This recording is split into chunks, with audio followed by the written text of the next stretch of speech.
সূত্র ধরেই বলি যে এই আর্টিকলের ঘটনাটা নিয়ে অনেকের মনেই অনেক প্রশ্ন আছে এবং প্রশ্ন থেকে অনেকটাই বিভ্রান্তি আছে।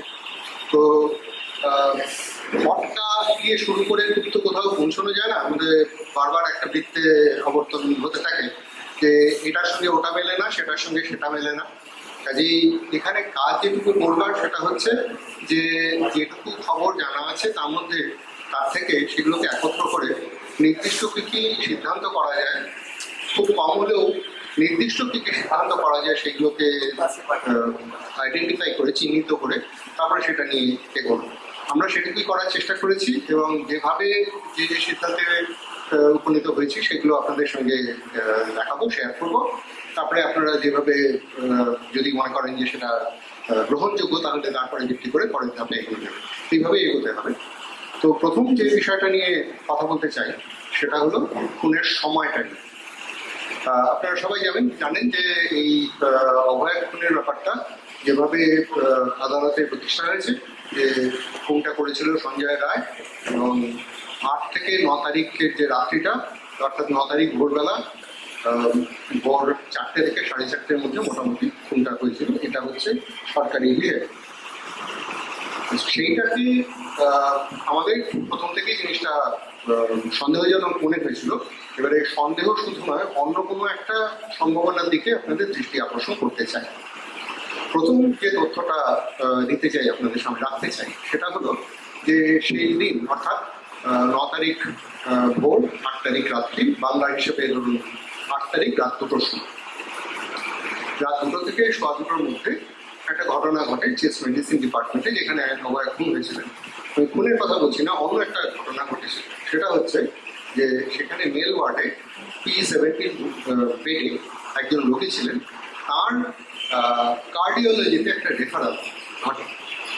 রেফারেল বলতে পাইপটাকে নিয়ে কার্ডিওলজিতে নিয়ে যাওয়া হয় এবং সেখান থেকে কিছু অ্যাটেনশন চাওয়া হয়।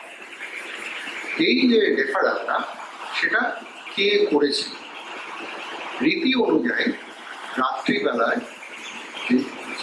গোটা ব্যাপারটা ডিপার্টমেন্টের ইনচার্জে থাকেন তিনি হচ্ছেন junior doctor, second year PGT, এক্ষেত্রে অভয়া নিজে। এই রেফারেলটা করবার কথা অভয়ার নিজে, কিন্তু এই রেফারেলটা অভয়া করেননি। রাত 2টো থেকে 2:15-র সময় তাকে রেফারেল করতে দেখা যায়নি। কাগজপত্রের রেকর্ড বলছে যে এই রেফারেলটা করা হয়েছিল সত্যি, এমনকি সেই রেফারেলটা যে কার্ডিওলজিতে পৌঁছেছিল সেটাও ওখানকার স্টাফেরা আমাদের জানিয়েছেন। সুতরাং এই ঘটনাটা নিয়ে কোনো সন্দেহের জায়গা নেই, এখানে কোনো বিভ্রান্তির জায়গা নেই। এবং এটা যে অভয়া করেননি সেটাও নিশ্চিত। কে করেছিলেন? অভয়ার ছাড়াও অভয়া ছিলেন সেকেন্ড ইয়ার পিজিটি, রাত্রে যারা ডিউটিতে ছিলেন তাদের মধ্যে সব থেকে বেশি সিনিয়র। তার নিচে ছিলেন দুজন first year PGT, Arka Sen, first year PGT Soumitra Roy, এবং তার থেকে জুনিয়র আরো দুজন, একজন হাউস স্টাফ গোলাম আজম আর একজন ইন্টার্ন শুভদীপ সিংহ মহাপাত্র।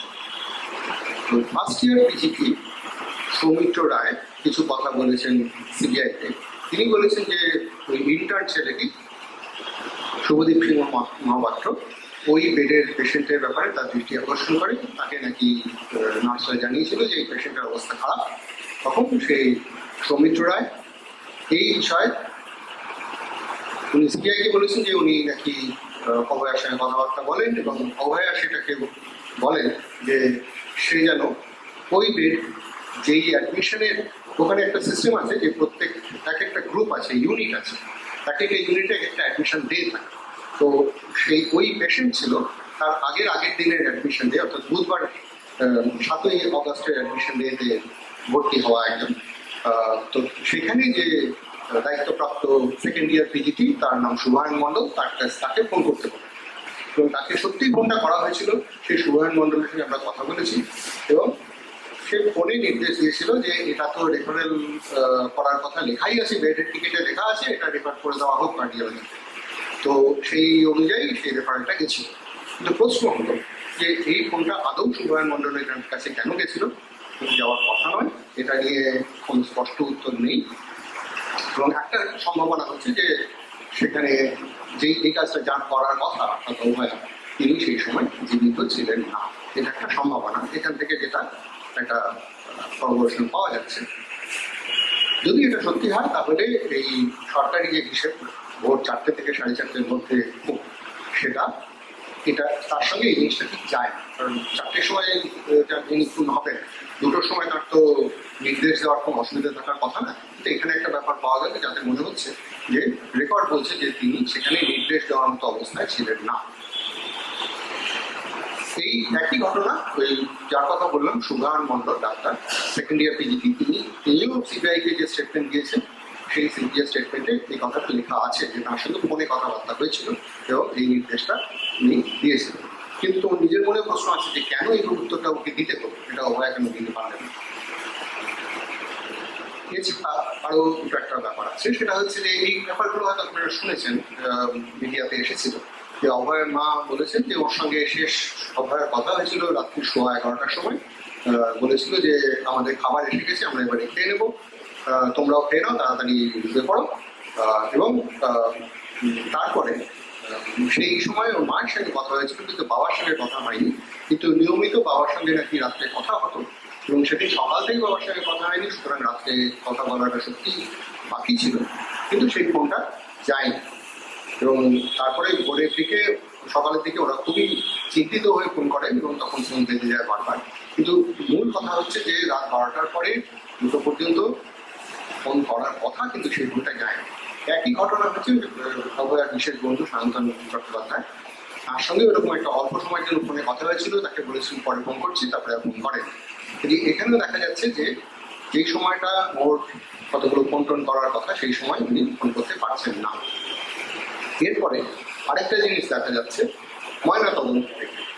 ময়নাতদন্তের থেকে যেটা দেখা যাচ্ছে পাকস্থলীতে 185 gram partially digested food with no peculiar smell দেখা যাচ্ছে, লেখা আছে।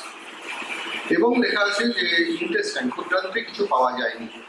ক্ষুদ্রান্তের কন্টেন্ট যেটা লেখা আছে সেটা আসলে ক্ষুদ্রান্তের নয়, বৃহদান্তের কন্টেন্ট লেখা আছে, কিন্তু ক্ষুদ্রান্তে কিছু পাওয়া গেছে বলে লেখা হয়নি। এবারে আপনারা জানেন যে খাবার যখন পাকস্থলীতে যায় তারপরে খাবার ঘন্টা 2-এর মধ্যে সেই খাবার আস্তে আস্তে ক্ষুদ্রান্তে যেতে শুরু করে, যার জন্য আপনাদের যাদের ব্লাড সুগার পরীক্ষা করার অভিজ্ঞতা আছে জানবেন যে ঘন্টা 2 অপেক্ষা করে খাওয়ার পরে তারপরে বিপি সুগারটা টেস্ট করা। এই যে 2 ঘন্টার গ্যাপ, তার মানে তারপর থেকে ক্ষুদ্রান্তে খাবারটা যেতে শুরু করে, কারণ তখন ওই রক্তে সেটা মেশা শুরু হয়, পাকস্থলী থেকে সেটা হয় না। তাহলে এই যে 2 ঘন্টার গ্যাপটা খাওয়া শুরু থেকে তারপরে ক্ষুদ্রান্তে কিছু না কিছু থাকবেই, কিন্তু এক্ষেত্রে সেটা হয়নি। এই ধরা যেতে পারে যে যেই সময় উনি খুন হয়েছেন তার বড় জোর ঘন্টা 2 আগে খাওয়াটা শুরু হয়ে থাকবে। তাহলে খাওয়াটা কখন শুরু হয়েছে সেই ব্যাপারে মানে যে কথা মা বলেছিলেন যে 11:15টার সময় ফোন করে মেয়ে বলেছে যে এবারে আমরা খেয়ে নেবো, সেক্ষেত্রে রাত 12টার মধ্যে খাওয়া শেষ হয়ে যাওয়ার কথা, এবং সেক্ষেত্রে রাত 2টোর মধ্যে তাহলে আর খুনটা হয়ে যাওয়ার কথা।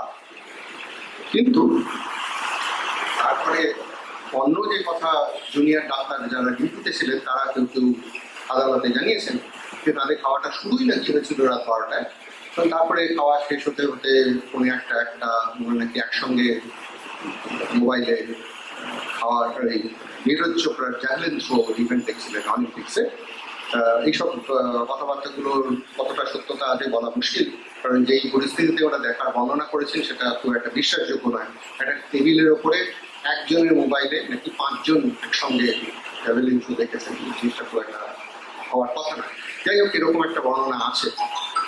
এটা যদি সত্যিও হয় তাহলেও খাবারটা শেষ হয়ে যাওয়ার কথা রাত 1টার মধ্যে, এবং সেক্ষেত্রে যদি ওই হিসেবটা ধরি তাহলে 4টের পরে ওর বেঁচে থাকার কোনো কারণ নেই। অথচ সঞ্জয় ওখানে উপস্থিত হওয়া, বেরিয়ে যাওয়া, এই ব্যাপারটা ঘটেছে ভোর 4টে থেকে 4:30-এর মধ্যে। কাজেই এটা প্রায় নিশ্চিতভাবেই বলা যেতে পারে খুনটা হয়ে গেছে সঞ্জয় রায় ওখানে হাজির হওয়ার আগে। কাজেই সঞ্জয় রায়ের সঙ্গে আর কেউ ছিলেন কিনা খুন করার জন্য এটা কোনো প্রশ্নই নয়। দেখতে হবে সঞ্জয় রায়ের বদলে কারা কারা খুন করে গেছেন অভয়া। সঞ্জয় রায় খুনের সময় পাকস্থলে হাজির ছিলেন না। তিনি যে ছিলেন না সেটা শুধু এই জন্য নয় যে সিসিটিভিতে তাকে 4টে থেকে 4:30-এর মধ্যে দেখা গেছে, তার মানে সেটা থেকে কিন্তু এই কথাটা বলা হচ্ছে। তার আগে যে সময়ের খুনটা হওয়ার কথা আমরা আলোচনা করছি, রাত 12টা থেকে ধরা যাক 2:30-3টের মধ্যে, এই সময়টাতে সঞ্জয় রায়কে কলকাতার বিভিন্ন জায়গায় বিভিন্ন মোড়ে মোড়ে বসানো সিসিটিভি ক্যামেরা ফুটেজে তাকে সেখান দিয়ে পাস করতে দেখা গেছে। তিনি আরেকজন তার সঙ্গী ছিল সৌরভ ভট্টাচার্য বলে, সেই মোটরসাইকেল চালাচ্ছিল, সঞ্জয় রায় তার পিছনে বসে পিলিয়ন রাইডার হিসেবে বসে সারা কলকাতা চষে বেরিয়েছেন। হাজরা পর্যন্ত তাকে দেখা গেছে রাত্রির 2:30 এরকম সময়। তারপর থেকে তারা আবার উত্তর দিকে ফিরে আসা শুরু করেন এবং 3:20 নাগাদ আরজিকরে পৌঁছে সঞ্জয় রায়কে নামিয়ে দিয়ে অন্যজন সৌরভ ভট্টাচার্য চলে যায়। তো এই যে তারা ওই সময় অন্য জায়গায় ছিল, সঞ্জয় রায় যে তারা কলকাতায় চষে বেরিয়েছেন মাঝরাত্রিতে, ঠিক যে সময়টায় অভয়ের খুন হওয়ার কথা, এটা সিসিটিভি ফুটেজে আছে। তাছাড়া সঞ্জয়ের কল রেকর্ড থেকেও তার প্রমাণ মিলেছে। সঞ্জয় রায়ের কোর্টে তিনি যা যা বলেছেন তা সেটাই সঙ্গে সঙ্গতিপূর্ণ। সুতরাং ওই সময়টাতে সঞ্জয় রায় সেখানে ছিলেন না। এই প্রশ্নটা অরিজিৎ প্রথমে শুরু করলেন যে সঞ্জয় রায় এখানে কতটুকু ইনভলভ। খুনের সময় সঞ্জয় রায় ছিলেন না, এই ব্যাপারটা নিশ্চিতভাবেই বলা যেতে পারে। এই আরেকটা সামান্য এটার সঙ্গে করোবরেটিং এভিডেন্স, সেটা হচ্ছে যে এই যে খাবার সময়টা নিয়ে আমরা বলছিলাম যে একটু বিশ্বাস করতে অসুবিধা হচ্ছে যেভাবে ওরা বর্ণনাটা করেছে। সেই দিন রাত্রে কেস ডিপার্টমেন্টে একজন পেশেন্টের স্লিপ স্টাডি হয়েছিল, এক রোগিনীর স্লিপ স্টাডি হয়েছিল, স্লিপ অ্যাপনিয়ার রোগিনী। তার পরীক্ষাটা শুরু হয়েছিল সন্ধ্যে থেকে এবং শেষ হয়েছিল রাত্রি 12:30। তো এই যে ঘটনাটা, যে রাত্রি 12:30টার সময় রোগিনীকে ছেড়ে দেওয়া হয় এবং তার সঙ্গে অ্যাটেন্ডেন্ট ছিল তার ছেলে। সেই ছেলে দুটো টিভিতে ইন্টারভিউ দিয়েছিল, একটা এবিপি আনন্দে, একটা TV9 বাংলাতে। সেখানে সে বলেছিল যে ওরা এই ডাক্তার অর্ক সেন, যিনি এই স্লিপ স্টাডি এক্সপেরিমেন্টটা করছেন, তিনি নাকি 12:30টার সময় এসে তারপরে ওকে মাকে দেখে মেশিন আস্তে আস্তে খুলে দেন, করে গোটা ব্যাপারটা গুটিয়ে নিতে মিনিট 20 সময় লাগে। তারপরে ওরা ওখান থেকে বেরিয়ে চলে যান 1:45 নাগাদ। এবং সেই সময় ওরা কি দেখেছিলেন সেগুলো রোগিনীর ছেলে মিডিয়াতে বলেছেন। কিন্তু এই কথাটা যেই সময়ের সঙ্গে যাচ্ছে সেটা হচ্ছে যে 12:30 নাগাদ অর্ক সেন এসে রোগিনীকে ছেড়ে দিতে শুরু করেছে। এই ঘটনার বর্ণনা অর্ক সেন যখন দিয়েছেন আদালতে বা সিবিআইয়ের কাছে, সেটার সঙ্গে আরো 45 মিনিট যোগ করে যে সময়টা হয় সেটা বলেছে। মানে আরো অতটা দেরিতে গিয়ে ওই একই বর্ণনা, স্ট্যাটিক পেশেন্টকে ছেড়ে দিয়েছেন, তারপরে তারা বেরিয়ে চলে গেছে, এইসব কথাগুলো বলা হয়েছে। এখানে কাকে বিশ্বাস করবেন সেটা নিয়ে একটা প্রশ্ন থাকে। যদি আপনি ওই মনে করেন যে এই রোগিনীর যে ছেলে, সে যেটা বলছে তার এখানে কোনো স্বার্থ নেই, আর সে অন্যান্য বর্ণনাগুলো খুব নির্দিষ্টভাবে বলেছে, যেভাবে বর্ণনা দিয়েছে সমস্ত কিছু ওই ফ্লোরের যা ছবি টবি যা ডায়াগ্রাম আমরা পেয়েছি তার সঙ্গে হুবহু মিলে যায়।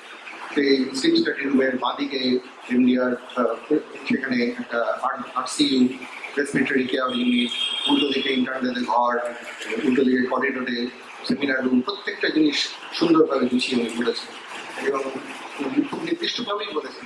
এবং সেটা যদি বিশ্বাস করেন তাহলে সেটা কিন্তু অভয়ের মায়ের কথার সঙ্গেও সঙ্গতি আছে, যে যেই সময় বলেছেন অভয়া যে এবারে খেয়ে নেবো, তারপরে এই ঘটনাটা ঘটেছে এবং খাওয়া শেষ হতে যদি ঘন্টাখানেকও লেগে থাকে তাহলে এই 12টা 12:30 গিয়ে খুলে দেওয়া, এটার মধ্যে কোনো অসঙ্গতি কিছু নেই। কিন্তু এটা যদি আরো তার সঙ্গে 45 মিনিট পরে হতে হয় তাহলে সেটা একটু ফাটকা লাগে। এবং এখানে আমাদের সন্দেহ হচ্ছে যে ডক্টর অর্ক সেন এখানে ঠিক কথা বলেনি, এই রোগিনীর যে ছেলে সে ঠিক কথা বলেছে এবং সেটা আর অন্যান্য বিষয়ের সঙ্গে নেই। সেক্ষেত্রে খুনটা ওই দুটোর মধ্যে হয়ে যাওয়ার কথা। কিন্তু এই সময়টা, এই খুনটা যে আরেকটু পরে হয়েছে সেটা দেখানোর জন্য সরকারের তরফে প্রচুর চেষ্টা করা হয়েছে। এই যে অর্ক সেনের বিবৃতিতে সময়টাকে যে পিছিয়ে বলা হচ্ছে বলে আমাদের মনে হচ্ছে, এই পিছিয়ে বলার একটা মানে আছে, অর্থ আছে। পিছিয়ে দেওয়া মানে হচ্ছে যে আপনি এই খুনের সম্ভাব্য সময়টাকে আরো পিছিয়ে পেছিয়ে দিলেন, অর্থাৎ সেটাকে সঞ্জয় রায়কে যে সিসিটিভি ফুটেজে যে সময় দেখা গেছে ভোর 4টে থেকে 4:30, তার সঙ্গে আরেকটু কাছাকাছি করে দিলেন, তবুও মিলছে না। কিন্তু তারপরে বাকি যেটা হচ্ছে সেটা হচ্ছে যে পোস্টমর্টেম ডাক্তারদের যদি আপনি জিজ্ঞেস করেন এবং তাদের যদি খুব নির্দিষ্টভাবে জিজ্ঞেস করেন বলুন তো ঠিক কটার সময় হয়েছিল, তখন তারা একটা জিনিস সহজেই করতে পারেন, সেটা আমরা স্ট্যাটিস্টিক্সে প্রায় করে থাকি, সেটা হচ্ছে যে একটা অনিশ্চয়তার একটা সীমারেখা দেওয়া, যে এতটা থেকে এতটার মধ্যে, নির্দিষ্ট করে এটা বলা নয় যে এতটা সময় ছিল, কিন্তু এতটা থেকে এতটা। সেই হিসেবে ওরা বলেছেন যে পেটের থেকে খাবার নেমে যেতে বলা তো যায় না, এটা 4 থেকে 6 ঘন্টা লাগতেই পারে, 6 ঘন্টা ম্যাক্সিমাম ধরে নিন। এইটা যদি হয়, এই হিসেব যদি করা হয়, তাহলে আর আপনি ওই সঞ্জয় রায়ের যে যাওয়ার সময়টা আপনি তার মধ্যে ঢুকে পড়লেন। সুতরাং আপনার এটা নিয়ে এইভাবে গল্পটাকে সাজাতে কোনো অসুবিধে হয় না। তারপরে আরেক রকমের চেষ্টা হয়েছিল, সেটা হলো যে এই পোস্টমর্টেম রিপোর্টটা, সেটা নিয়ে সবার তো ঠিক সেরকম প্রত্যয় হচ্ছিল না, সেই জন্য নানানভাবে এটাকে আদালতে অন্তত জিনিসটাকে যাতে দাঁড় করানো যায় তার চেষ্টা হয়েছিল। আর সেই চেষ্টার একটা অংশ হচ্ছে যে অন্য অন্য ইন্ডিপেন্ডেন্ট কিছু ডাক্তারদের একটা বোর্ড করে তাদের মতামত নেওয়া এই ব্যাপার, কিন্তু তাদের নির্দিষ্ট প্রশ্ন করা হয়েছিল এবং তারা যথারীতি একটা চওড়া সময়ের পরিধি বলেছেন, যার জন্য এটা ওই সঞ্জয় রায়ের এই সময় ওখানে দিচ্ছিল সেই সময়টাকে আর বাদ দেওয়া যাচ্ছে না। কিন্তু এইভাবে কখনো প্রশ্ন করা হয়নি যে এই যে পেটে যা খাবার পাওয়া যাচ্ছে তার নিরিখে কোন সময়টা খুনের পক্ষে সবচেয়ে সম্ভাব্য সময়, সেইটা যদি নির্দিষ্ট করে বলতে হয় তাহলে অন্যরকম উত্তর হতো, এবং সেটা ডেফিনেটলি এটা ওই দুটোর আগে সেটা। সঞ্জয় রায় যে খুনের সময় উপস্থিত ছিল না সে ব্যাপারটা আমি আগে বলেছি, এবারে আমি পরের প্রসঙ্গে যাচ্ছি। কিন্তু পরের প্রসঙ্গে যাওয়ার আগে যদি আপনাদের এই বিষয়ে কোনো প্রশ্ন থাকে আমার মনে হয় সেটা আলোচনা সেরে নাও। হ্যাঁ বলুন।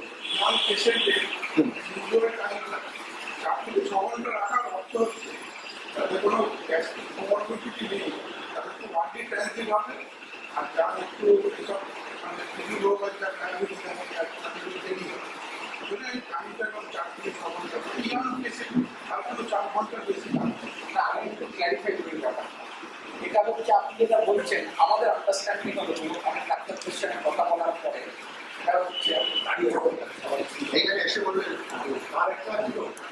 ঠিক আছে আমি এখানে বলি মানে এটা হচ্ছে সাধারণত আপনি যেটা বুঝি সেটা হচ্ছে আমরা যেটাকে বলেন স্টমাক এমপিং টাইম। এখানে কিন্তু আমরা মানে স্টমাক এমপিং টাইমটা নিয়ে কিন্তু আমরা এখানে আগ্রহী। আমার কথাটা হচ্ছে স্টমাক পেইনটি হয়নি আমি জানি, এবং যেভাবে পোস্টমর্টেম রিপোর্টটা লেখা হয়েছে সেটাকে যদি আমি ধরে নিচ্ছি তাহলে আমার যেটা দেখতে পাচ্ছি যে স্টমাক থেকে বিশেষ কিছু ইন্টেস্টাইনে যায়নি। তো সেইটা যদি হয় তাহলে ঘটনাটা খাওয়ার 2 ঘন্টার মধ্যে ঘটতে হয়, কারণ 2 ঘন্টার মধ্যে স্টমাক থেকে মানে 2 ঘন্টার পরে খাবার থেকে কিছু তো নামবে নিচে আর কি, নাহলে তো এই 2 ঘন্টা আমরা সেইভাবে আর্গুমেন্টটা দিচ্ছি এখানে। এবং এই জিনিসটা কিন্তু আমি অনেকের সঙ্গে ক্রস চেক করেছি আর কি, এবং সবাই যেটা বলেছে যে এই যে আচ্ছা প্রথমত এখানে আরো একটা জিনিস বলা ভালো আর কি, যেটা বলেনি সেটা হচ্ছে যে সেদিন ওরা কি খেয়েছিল, সেটা তো খুব ইম্পর্টেন্ট। মানে কথাটা সেদিন ওরা কি খেয়েছিল মানে যতটুকু তথ্য পাওয়া যাচ্ছে যেটা মোটামুটি বিশ্বাসযোগ্য, সেটা হচ্ছে সেদিন ওরা খেয়েছিল রুমালি রুটি আর চিকেন ভর্তা। আচ্ছা, এবার সেই খাওয়াটা যদি তারা 12টার মধ্যে বা 12:30টার মধ্যেও করে থাকে, 12:30টার মধ্যে যদি খাওয়াটা শেষ হয়ে গিয়ে থাকে, তাহলে স্টমাক থেকে কিছুই ইন্টেস্টাইনে পৌঁছলো না, এটা ওরা দাবি করছে। কিন্তু সেটা দাবি করলেও একজন যে ওদের সঙ্গে খাওয়া শেষ করে চলে গেছিল সে বলেছে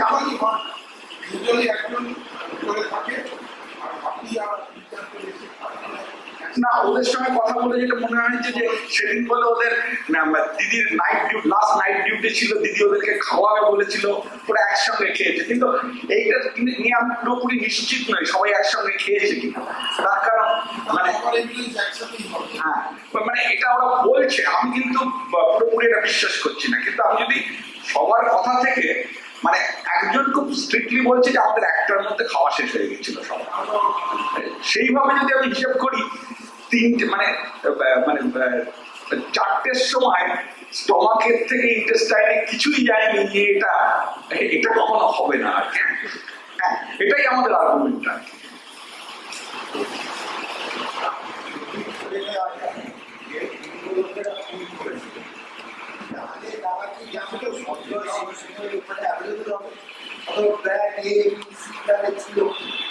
দেখুন সেদিন আমার ওখানে ডিউটি ছিল। আরেকটা কথা, এটা বলেছে যে স্মল ইন্টেস্টাইনে কিছু পাওয়া যায়নি, অথবা বলেছে যে স্মল ইন্টেস্টাইন তারা না, আমি বলছি কি ইন্টেস্টাইনের কন্টেন্ট হিসেবে পরিষ্কার লিখেছে যে এই আছে, হ্যাঁ তাদের লেখাটা কতটা বিশ্বাসযোগ্য, তারা পোস্টমর্টম করেছে 45 মিনিটে, এগুলো নিয়ে প্রশ্ন আছে। এটা 185 গ্রাম আমি ভেবে দেখুন, অনলাইন অর্ডার করে খেয়েছে, 185-200 গ্রাম যদি স্টমাকে দিয়ে এতটা থাকার কথা নয়। মানে 185 গ্রাম মানে ধরে নিচ্ছি প্রায় 200 গ্রাম। 200 গ্রাম খাবার আপনি যেটা বলেছিলেন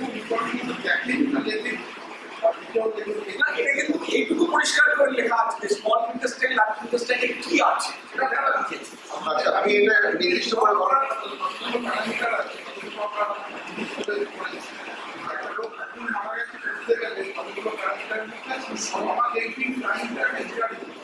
কিন্তু এখানে আমরা পুরো এমটিটা দেখছি, আমরা যেটুকু পাওয়া যাচ্ছে সেটুকুই।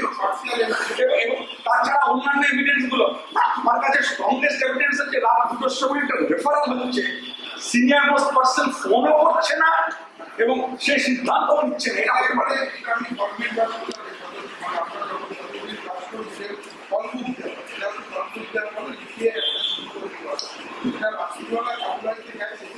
যাই হোক, সেটা করানো মানে এটা হচ্ছে কি, এটাকে দান করানোর জন্য ঘটনাটা ঘটানো হচ্ছে, মানে পাঠানো হচ্ছে। এইটা আপনার সরকারি কেসটাকে দাঁড় করানোর জন্য এটা পাঠানোর কোনো দরকার ছিল না, এটাকে ব্যবহারও করা হয়নি। এটা ইউজুয়াল না। আচ্ছা, না আমি বলি, আমরা যেটা জেনেছি সেটা একটু ভালো করে বলি, তাহলে আমাকে পরিষ্কার হবে। হ্যাঁ, সেটা হচ্ছে আমাকে যে ডাক্তার মানে এই পেশেন্টটি ভর্তি হয়েছিল বুধবার দিনের অ্যাডমিশন। হ্যাঁ, বুধবার দিন অ্যাডমিশন। হ্যাঁ, এবং তার অবস্থা প্রথম থেকেই খারাপ ছিল, এবং যে সেকেন্ড ইয়ার পিজিটি কিন্তু রাত্রিবেলা হেড অফ দ্য ডিপার্টমেন্ট, তারপরে আর কেউ নেই। এবার যে সেকেন্ড ইয়ার পিজিটি তাকে হ্যান্ডেল করেছিল, পরদিন সকালেও তার অবস্থা খারাপ ছিল, সে একটা possible VP referral already note করে দিয়েছে। হ্যাঁ, এবার বলেন, মানে এখানে গল্পটা শেষ হচ্ছে না। এইবার তার সঙ্গে আমরা কথা বলেছি, সে বলছে যে আমি তো তারপরে সেদিনকে মানে 8 তারিখে আমার ডিউটি শেষ হয়ে গেছে, 4:30-5টার সময় আমি চলে এসেছি, আমার তো অফ ডিউটি, আমি হোস্টেলে বসে তখন খেলা দেখছি করছি, আমার কাছে রাত 2টোর সময় হঠাৎ করে ফোন আসে, আমাকে ফোন করছে একজন ফার্স্ট ইয়ার পিজিটি। বলে আমার মাথায় কিছু, আমি তখন ভাবিনি কিছু, কারণ আমি তো জানি এই পেশেন্টের অবস্থা খারাপ, সুতরাং একটা সমস্যা হতে পারে, এখন তো বলে দিয়ে এসেছে সেটা কার্ডিওলজিতে রেফার করতে হবে।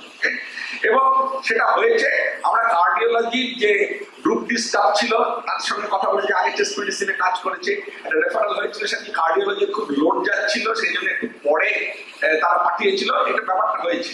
তখন আমি ডাক্তারটিকে জিজ্ঞেস করি, যার সাথে কথা বলছি আমি সেই সেকেন্ড ইয়ার পিজিটিতে, এটা কি নর্মাল যে আপনাকে একজন ফার্স্ট ইয়ার পিজিটি ফোন করে বলবে?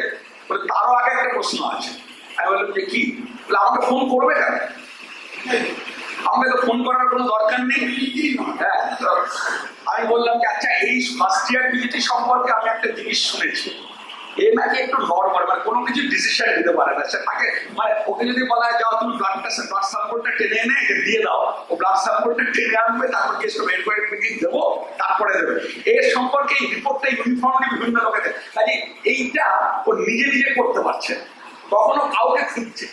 হ্যাঁ, সেই খোঁজাটা কিন্তু ভিকটিমের হওয়ার, এবং ভিকটিমের এক্ষেত্রে কোনো ইনস্ট্রাকশন না দেওয়ার কোনো কারণ নেই আর কি।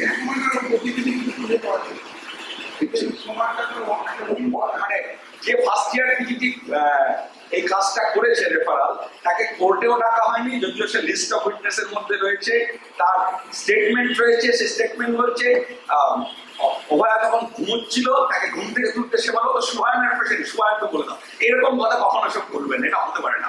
ঠিক আছে? তারপরে সে বলে যে ফোন করেছি, কিন্তু আমি বললাম যে আচ্ছা আপনাকে কি ও বলেছিল যে মানে মানে অভয়া ওকে ইনস্ট্রাক্ট করেছে সেই জন্য ফোন করে না? কিছুই না। আমি বললাম দাদা এটা হয়েছে কি করবো?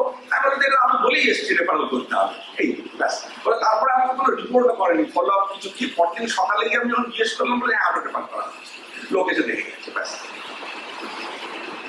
খাবারের ডেলিভারি ওরা খাবার নিশ্চয়ই অনলাইনে আনিয়েছে, সেটা তো ডেলিভারি রেকর্ড কিছু পাওয়া যায়। সেটা কোর্টে প্রডিউস করা হয়নি সেরকম। তারপরে এটা টাইমিং এর হ্যাঁ হ্যাঁ, তবে এটা ঠিক যে খাবার সোয়াগাটা সাক্ষীরা বলেছে, সাক্ষীরা বলেছে, মানে ওয়ার্ডসের মধ্যে সব এসে গেছে।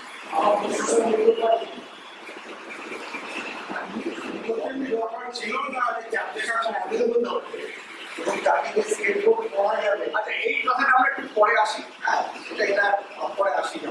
হ্যাঁ, আসলে এখানে অনেকগুলো কনফিউজিং ব্যাপার আছে আসলে তো। হঠাৎ করে কোথা থেকে খুঁজে পাওয়া গেল এবং এর মানে গল্প তৈরি করা গেল, এটা একটু পরে আসি। আমরা চেষ্টা করে এই লিঙ্কগুলো যত সম্ভব ছাড়াতে। একটা শুধু পাওয়া গেছে, এবারে একটা যদি আর একটা দুটো পাওয়া যায়। এবারে যে প্রসঙ্গে আসছি সেটা হচ্ছে যে এই আমরা এই নিম্ন আদালতে বিচার হয়ে যাওয়ার পরে আমরা বারবার একটা কথা শুনতে পেয়েছি যে সিবিআই নাকি দ্বিতীয় একটা চার্জশিট দেবে, এবং সেটার বিষয় সম্বন্ধে যখন তাদের প্রশ্ন করা হয়েছে তখন হাইকোর্টে তারা বলেছেন যে এই পরবর্তী চার্জশিটটা কী নিয়ে হবে, পরবর্তী তদন্ত কী নিয়ে চলছে, সেটা নাকি পোস্ট মার্ডার কনস্পিরেসি, খুনের পরবর্তী ষড়যন্ত্র। সেই খুনের পরবর্তী ঘটনার কি নিদর্শন আমরা পেয়েছি, কি নজির পেয়েছি, সেগুলো এবারে একটু বলি। এবং তার মধ্যে মূল অংশটা হচ্ছে মৃতদেহ টানা হেঁচড়া করে এক জায়গা থেকে আরেক জায়গায় নিয়ে যাওয়া। এবারে এই বিষয়টা নিয়ে প্রথম যেটা বলবার আছে সেটা হলো যে মৃতদেহ এক জায়গা থেকে একদিকে নিয়ে যাওয়া জন্য আমার তার আগে যেটা দেখতে হবে সেটা হলো যে ওর যে কাজের জায়গাটা, অভয়ের কাজের যে জায়গাটা, সেটা হচ্ছে চেস ডিপার্টমেন্টের মধ্যে, এবং তার মধ্যে বেশ খানিকটা পাবলিক স্পেস আছে। ওয়ার্ডগুলো হচ্ছে পাবলিক এরিয়া, নার্সেস স্টেশন সেগুলো পাবলিক এরিয়া। তার বাইরে আছে ওই স্লিপ স্টাডি রুম, যেগুলোতে বেশিরভাগ লোকে যায় না, সেমিনার রুম সেখানে বেশিরভাগ লোকে যায় না, প্রফেসরদের জায়গা, ইন্টার্নদের ঘর, একটা লাইব্রেরি, স্ট্যাটিস্টিক্যাল অ্যানালিসিস লাইব্রেরি একটা আছে, এই সব জায়গাগুলো।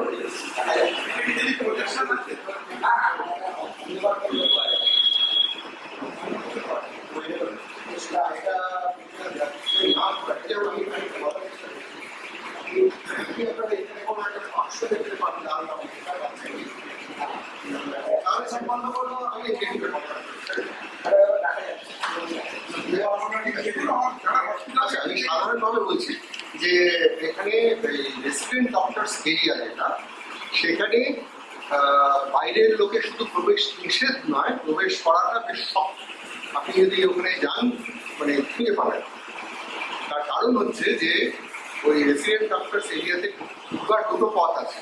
একটা হচ্ছে যে উত্তর দিকে পালমোনারি মেডিসিনের যে নার্সিং স্টেশন, সেটার ভিতর দিয়ে গিয়ে তারপরে একটা করিডোর দিয়ে আপনাকে যেতে হবে।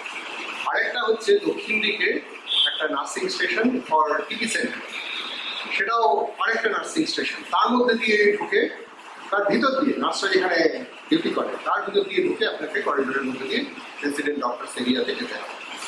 এছাড়া ওখানে ঢুকবার আর কোনো পথ নেই। আরেকটা আছে, সেটা পরে বলছি, কিন্তু মূলত এই দুটো পথ। এইরকম একটা জায়গা যেখানে বাইরের লোকে প্রবেশ প্রায় অসম্ভব, সেটা আপনি ধরতে পারেন যে রাত্রিবেলায় ব্যাপারটা বেশ নির্জন থাকে, এবং সেখানে খুন করার পক্ষে বলা যেতে পারে বেশ সুবিধাজনক জায়গা। কিন্তু খুন করে সেখান থেকে যদি বডি সরিয়ে নিতে পারে তাহলে ব্যাপারটা বেশ কষ্টকর। আর সরিয়ে নেওয়ার কথা কেন বলছি বুঝতেই পারছেন। সঞ্জয় যদি ওখানে গিয়ে খুন করে আসতো বা ওর মতো বাইরের কেউ গিয়ে যদি খুন করে আসতো, তাহলে তার বডি নিয়ে কোনো মাথা ব্যথা থাকতো না, সে পালিয়ে যেত। কিন্তু ভিতরের কেউ যদি করে তাহলে ধরা না পড়ার জন্য তো ব্যাপারটাকে লুকোতে হবে। সেটা করতে গেলে বডিটা বাইরে বের না করলে চলে না। বাইরে বের করে আনার পক্ষে কিন্তু এই জায়গাটা খুব সুবিধের নয়, তার কারণ যেখান দিয়েই হোক ওই নার্সিং স্টেশন এসবের মধ্যে দিয়ে বের করা বেশ অসুবিধা। এবং সেই একই কারণে বাইরে কোথাও খুন করে তারপরে বডিটাকে টেনে ওইখানে এনে ফেলে রাখা সেটাও প্রায় কার্যত অসম্ভব। এই হচ্ছে এই জায়গা, এবং সেই কারণে সেখানে যদি ভিতরের লোক কেউ খুন করে থাকে তাহলে সেখান থেকে বাইরে বডিটাকে নিয়ে যাওয়ার একটা বাধ্যবাধকতা আছে। যদি খুনটা সঠিকভাবে কাউকে যদি খুন করার কোনো সঠিক ধরন থাকে তাহলে খুন করে তাকে বডিটাকে বের করে নিয়ে তবে সেই কাজটা সম্পূর্ণ হয়। যদি এই কাজটা মাঝপথে কোনো কারণে শেষ ঠিক মানে পরিকল্পনা মাফিক না হয়ে থাকে তাহলে আলাদা। আচ্ছা, এইবারে খুনটা সম্ভবত কোথায় হয়েছিল সেটা নিয়ে আমাদের একটা নির্দিষ্ট ধারণা আছে। খুনটা হয়েছিল খুব সম্ভবত স্লিপ স্টাডি রুম। সেটা বলার কতগুলো কারণ আছে সেটা বলছি এবার এক এক করে।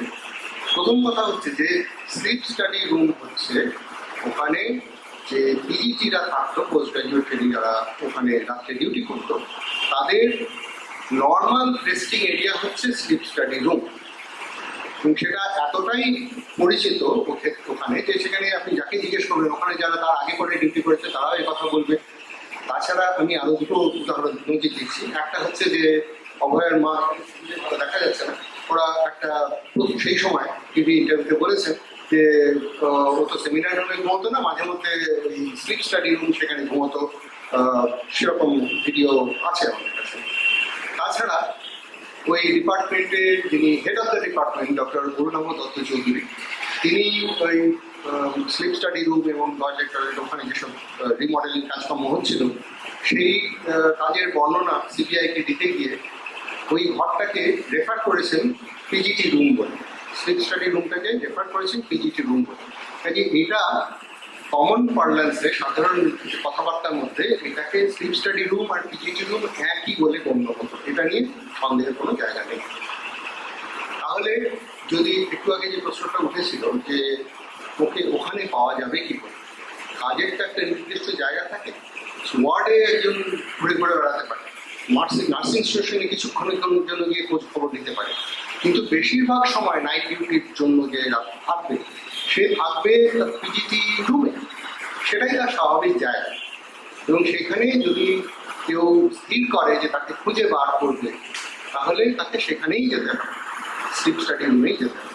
সেদিক থেকে স্লিপ স্টাডি রুম একটা সম্ভাব্য জায়গা হিসেবে দাঁড়াচ্ছে। আর সেই ঘরে 3টে গদি আটা খাট ছিল, ওই গদি টেনে এনে আপনারা যে ছবি দেখেছেন সেমিনার রুমে সেই ডায়াসের উপরে গদি টেনে এনে, ওখানে গদি টেনে আনার কোনো দরকার ছিল না, ওখানে খাট ব্যবস্থা ছিল, 3জন পিজিটি রাত্রে থাকবে, 3টে খাট ছিল। তো সেটা হচ্ছে স্লিপ স্টাডি রুমের পরিস্থিতি, সেখানে থাকাটা কি কারণে স্বাভাবিক সেটা বললাম। এইবারে এই স্লিপ স্টাডি রুমটাকে সেদিন ব্যবহার করা যে সম্ভব হচ্ছে, আরও কিছু আছে। সেই স্লিপ স্টাডি পেশেন্ট সেখানে পরীক্ষা চলছিল, কিন্তু সেই পরীক্ষাটা তো রাত 12:30টার পরে শেষ হয়ে গেছে, কোনো একটার মধ্যে পেশেন্টকে ডিসচার্জ করা হয়নি, ওই বেডে ফিরিয়ে নিয়ে যাওয়া হয়েছে, সুতরাং ওই জায়গাটা খালি হয়ে গেছে। এবং আমরা শুনেছি যে এটা শুধু সেদিন নয়, স্লিপ স্টাডি পেশেন্ট থাকলে সেটা খুব বেশি দিন থাকতো না, কিন্তু যখন থাকতো সাধারণত চেষ্টা করা হতো সেই পরীক্ষাটাকে ওই রাত 12:30-1টার মধ্যে শেষ করে দেওয়া। এবং সেই সময় পর্যন্ত বিজেপিরা ব্যস্ত থাকে, এই রেস্টের দরকার যখন হয় ততক্ষণই ঘরটা অ্যাভেলেবল হয়ে যায়। আরও আছে, গোলাম আজম খুঁজে বেড়াচ্ছিল যে কোথায় খাওয়া দাওয়াটা হচ্ছে, করতে গিয়ে স্লিপ স্টাডি রুমে গিয়ে তখন সেখানে যে পেশেন্ট তার অ্যাটেন্ডেন্ট সেই মানে পেশেন্টের যে ছেলে তার সঙ্গে দেখা হয়েছে, সে গিয়ে কোথায় সবাই কোথায়, তারপরে আচ্ছা ঠিক আছে বলে চলে। তো সেই একই কথা সে গোলাম আজম নিজেও বলেছে যে গিয়ে দেখি সেখানে স্লিপ স্টাডি চলছে।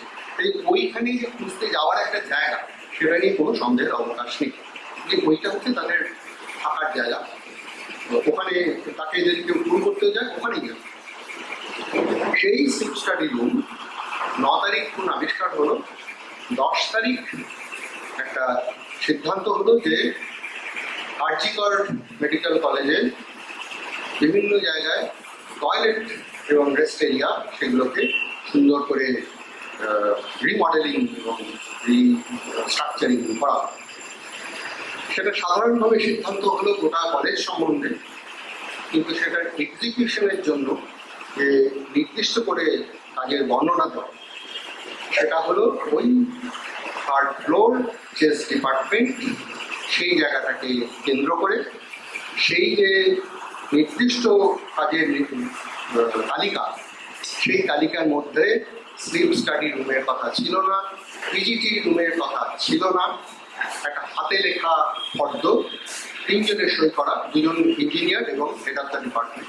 এই জিনিসটা মিডিয়াতে এসেছিল, সেটা আছে আমাদের কাছে। সেখানে এটা কতখানি অথেন্টিক সেটা বলতে পারবো না, কিন্তু এটা ছাড়া আর কোনো নির্দিষ্ট কাজের তালিকা নেই। যেটা আছে হাতে লেখা একটা তালিকা, তাতে কিন্তু স্লিপ স্টাডি রুমের কথা কিচ্ছু লেখা নেই। কিন্তু কাজ যখন হলো ওই ঘরটা দিয়েই শুরু হলো, ওই ঘরটা এবং তার আশেপাশে যে টয়লেট। এটা হচ্ছে সেমিনার রুম সংলগ্ন, মানে resident doctors area of chest medicine department. সেইখানে সবার আগে ভাঙাভাঙির কাজ শুরু হলো, যেখানে খুন হয়ে থাকার সব থেকে বড় সম্ভাবনা। স্লিপ স্টাডি রুম ছাড়া আর কোনো ঘর সেভাবে সেমিনার ঘর ভাঙা হয়নি। ইন্টার্ন রুম ছিল তার উল্টো দিকে, সেখানে সামান্য ভাঙচুর হয়েছে বাইরের দিকে, বড় কিছু হয়নি। কিন্তু স্লিপ স্টাডি রুমটাকে বিচ্ছিরিভাবে ভাঙা হয়েছে, সেটা পরে central forensic science laboratory team গিয়ে দেখে বলেছে যে এই ভাঙাটা ভীষণ আনপ্রফেশনালি ভাঙা হয়েছে, আনবিলিভেবলি আনপ্রফেশনালি ভাঙা হয়েছে। কেন না, সেখানে ছবিতেও দেখা গেছে যে এক্সট্রেট মানে এই বোর্ডের যে সুইচ বোর্ড হয় না, এইটাকে যদি দেয়াল শুদ্ধ ভাঙা হয়, সব শুদ্ধ জিনিসটা ঝুলবে।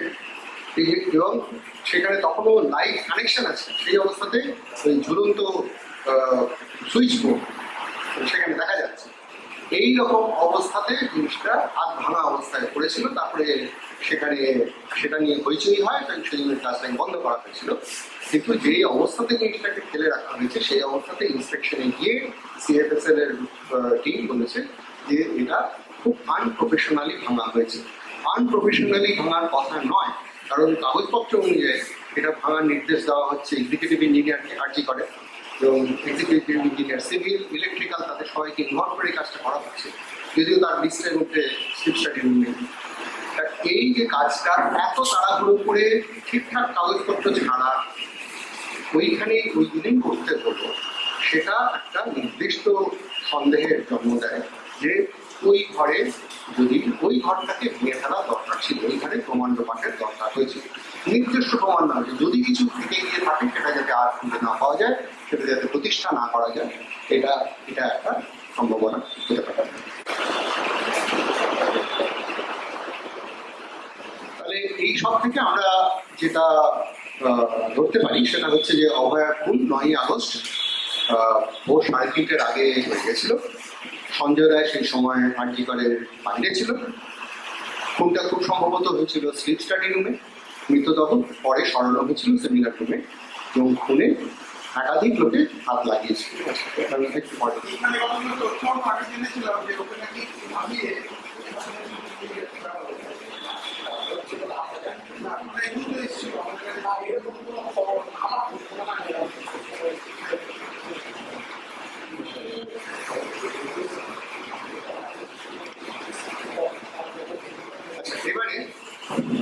এবারে আমি সেমিনার রুমের চিত্রটা একটু বলি, যেখানে দেখো পাওয়া গেছিল। এই ছবিটা দেখা যাচ্ছে না, খুব ভালো কথা না দেখতে বললেই ভালো, কারণ এই ছবিটা একটু এক্সপ্লিসিট। এটা আপনারা হয়তো নেটে দেখেছেন। সেটা হচ্ছে যে সেমিনার রুমে অভয়ার দেহ পড়ে রয়েছে। সবাই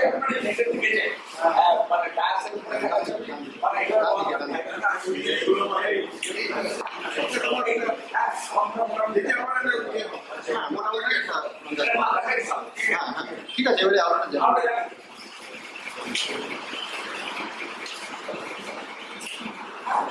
তো এখানে যেটা দৃষ্টি আকর্ষণ করা সেটা ঠিক বডিটা নয়, এটা হচ্ছে যে বডিটা যে গদির ওপরে আছে, সেই গদিটা কিসের ওপরে আছে?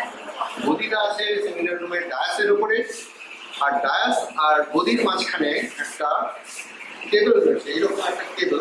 তবে এটা তো হচ্ছে অডিও সিগন্যালের কেবল, এটা অত ডেঞ্জারাস কিছু না।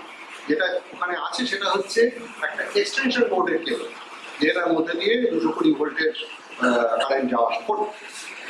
এইরকম একটা জিনিসের উপরে গদি পেতে কেউ ঘুমোতে যাবে, এটা হয় না। দেখা এক্সট্রিম বক্সের সঙ্গে কানেক্ট করা হয়েছে। হ্যাঁ এবং ওখানে পিজিটি দেশের কথাবার্তা বলেছি, তো ওরা সবাই বলেছে যে আমরা মাঝে মধ্যে শুতাম সেমিনার রুমে, কিন্তু ডায়াসের উপরে কেউ শুতো না। সেমিনার রুমে গোটা দিন বেড ছিল, শুনে সেখানে শোয়া হতো খুব এমার্জেন্সি হলে, এবং সেটা খুব রেগুলার প্র্যাকটিস হয়, কিন্তু যদি হতো তাহলে ওটাই। এইটা আরেকটা জিনিস যে, আর তাছাড়া সিএফএসএল এর টিম ওখানে গিয়ে বলেছিল যে সেমিনার রুমে যদি এরকম কোনো একটা খুন সত্যি সেমিনার রুমে হয়ে থাকে, তাহলে যে পরিমাণ হস্তাধস্তির চিহ্ন থাকার কথা সেরকম কিছুই ওরা খুঁজে পায়নি সেখানে।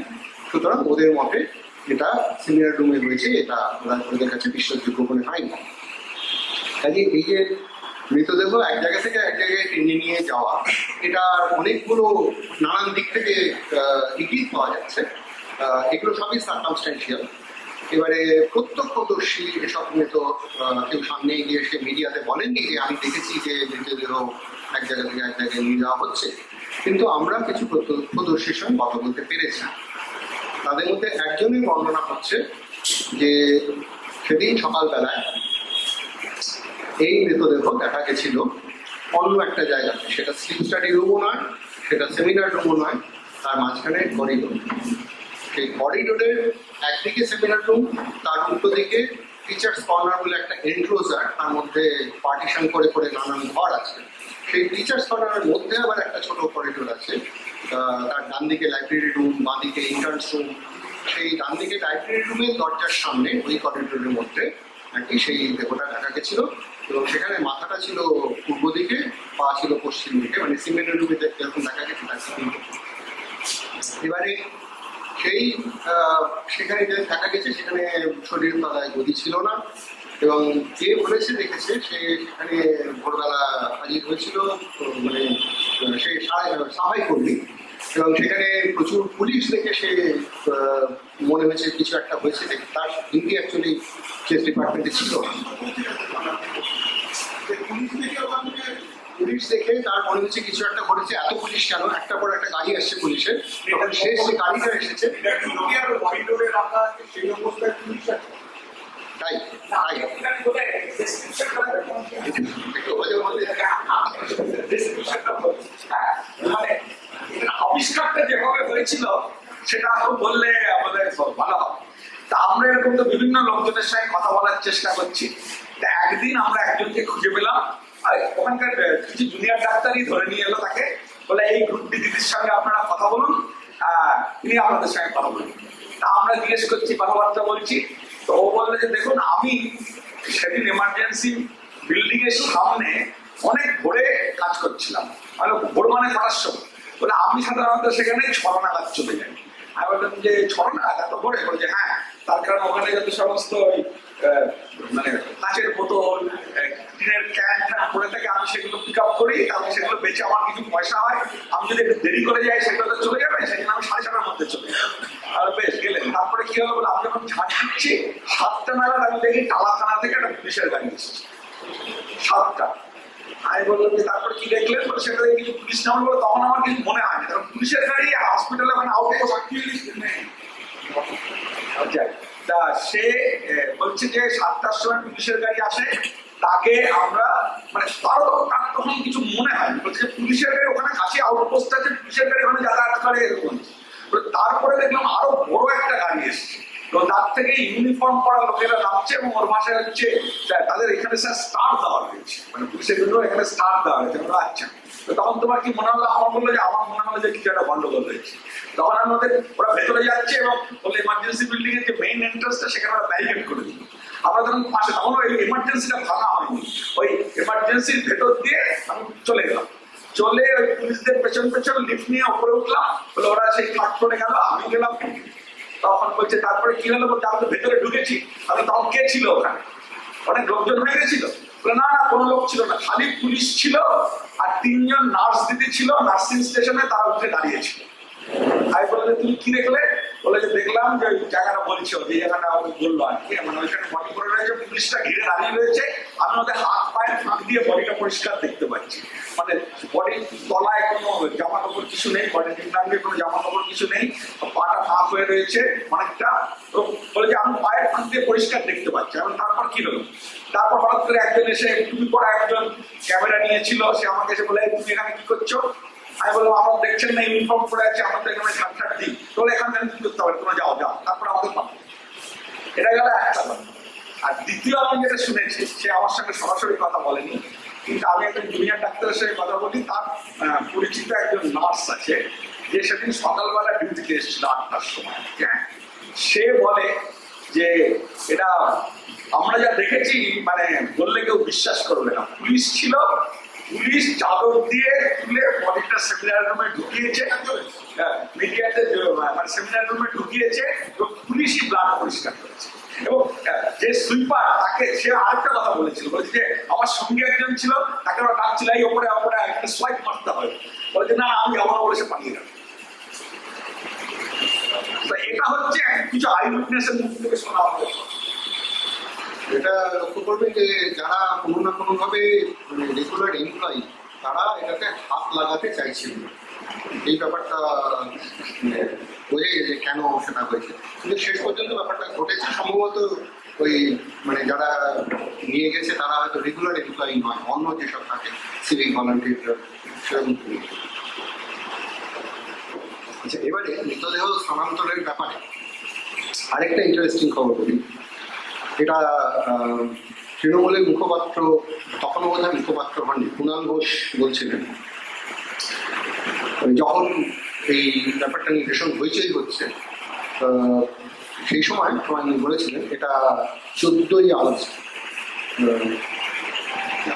17ই আগস্ট 2024, সেই তারিখে উনি জানিয়েছিলেন টিভিতে যে মৃতদেহের প্রথম প্রত্যক্ষদর্শীরা তথ্য গোপন করেছিলেন এবং সেই কারণে মুখ্যমন্ত্রীকে অনেক মানে এম্বারাসিং সিচুয়েশন ফেস করতে হয়েছে।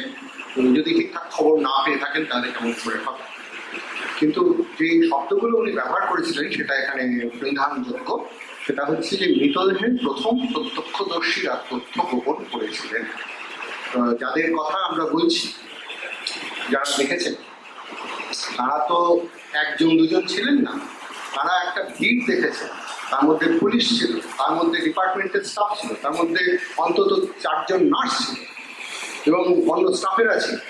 এরা হচ্ছেন প্রথম প্রত্যক্ষদর্শী যারা মৃতদেহ দেখেছে। অবশ্য সেই যখন দেখেছে তার আগে অন্য কোথাও কেউ দেখে থাকতে পারে, সেটা কথা না, কিন্তু এটা সেদিন সকালে পুলিশ এসে গেছে, সেই সময় পুলিশরা ছিল, এরা সবাই সে সময়টা প্রত্যক্ষদর্শী। এরা কিন্তু মৃতদেহ সেমিনার রুমে দেখেননি, অন্য জায়গায় দেখেছেন। তারপরে সেটাকে সেমিনার রুমে নিয়ে যাওয়ার পরে তারপরে অফিসিয়াল গল্প তারপর থেকে শুরু হয়েছে। ঠিক যেরকম করে নাটকের ডক সিন ওঠে, 9:30 থেকে ডক সিন উঠলো, সেখান থেকে আদালতের গল্প শুরু। তার আগে পর্দার পিছনে কি ঘটেছে সেই জিনিসগুলো সবার মুখে খুলু।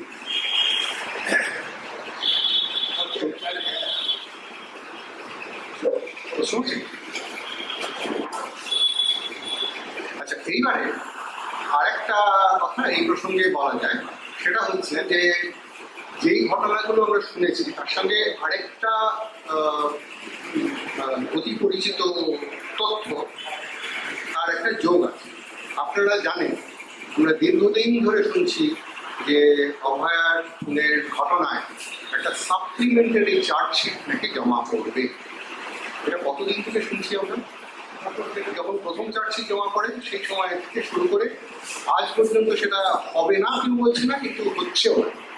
দীর্ঘদিন ধরে এই ব্যাপারটা চলছে এবং এই অভয়ার খুনের মামলাতে সঞ্জয় রায় ছাড়া আর কে গ্রেফতার হয়েছে? সন্দীপ ঘোষ গ্রেফতার হয়েছে, তালা থানার ওসি গ্রেফতার হয়েছে। সন্দীপ ঘোষ অবশ্য তার আগে অন্য মামলাতে গ্রেফতার হয়েছিলেন, তারপরে তাকে দেখানো হয়েছিল যে এই কেসেও তাকে গ্রেফতার করা হলো, তখন তিনি অলরেডি সিবিআই কাস্টডি ছিলেন। তো এই যে গ্রেফতার করা হলো, এর মধ্যে টালা থানার ওসির যে গ্রেফতারিটা, সেটা কিন্তু একটু বিশেষ করে নজরে আনার বিষয়। একজন ওসিকে গ্রেফতার করা খুব কম কথা না, এবং সেটার জন্য যদি সেটা ভুল ইয়ে হয়ে থাকে, সেটা যদি সেরকম বেসিস না থাকে, যথেষ্ট প্রাইমা ফেসি যদি এভিডেন্স না থাকে, তাহলে এইরকম একটা কাণ্ড করে তারপর থেকে তার থেকে ব্যাকল্যাশ হতে পারে, অসুবিধা হতে পারে। তো এই ঘটনাটা যদি ঘটে থাকে, তাহলে কোন কারণে তাকে ধরা হয়েছে, তিনি কি খুনে সাহায্য করেছিলেন অভিজিৎ মণ্ডল, এটা তো কেউ বলবেন না। কিন্তু তার যদি ভূমিকা থেকে থাকে এখানে, আমরা একটা স্পষ্ট জিনিস শুনতে পাচ্ছি যে মৃতদেহ নড়াচড়া করা হয়েছে, যেখানে পাওয়া গেছিল পুলিশ বলছে যে অন্য জায়গায় নাকি পাওয়া গেছে। এইটা তো একটা বড় ঘটনা, মৃতদেহ নিয়ে তাদের তদন্ত করার কথা, তাদের খুনের জায়গা বদলে দেওয়ার কথা নয়, ক্রাইম সিন ট্যাম্পার করার তাদের কথা নয়। এটা একটা খুব সিরিয়াস অফেন্স, যেটার জন্য একজন ওসিকেও গ্রেপ্তার করা যায় যদি প্রাইম অফিসি এভিডেন্স থাকে। এই প্রাইম অফিসি এভিডেন্স সিবিআই এর কাছে ছিল না, আমরা যেটুকু শুনতে পাচ্ছি একজন দুজনের কাছে। সেই ঘটনা যদি অন্তত 10-12 জন দেখে থাকে, তাহলে কেউ সিবিআই কে বলেনি এটাকে হতে পারে। আমরা যেটা জানি সেটা সিবিআই অবশ্যই জানে, এবং যদি জেনে থাকে সেই প্রাইম অফিসি এভিডেন্সের ভিত্তিতে তালা থানার এসিকে গ্রেপ্তার করা যথেষ্ট কারণ। এবং আমি এখানে আপনাদের সঙ্গে যেটা শেয়ার করতে চাই যে সিবিআই যে তালা থানার এসিকে গ্রেপ্তার করেছিল, সেটাকে আমরা আমাদের পারপাসে একটা করোবোরেটিং এভিডেন্স হিসেবে ধরতে পারি।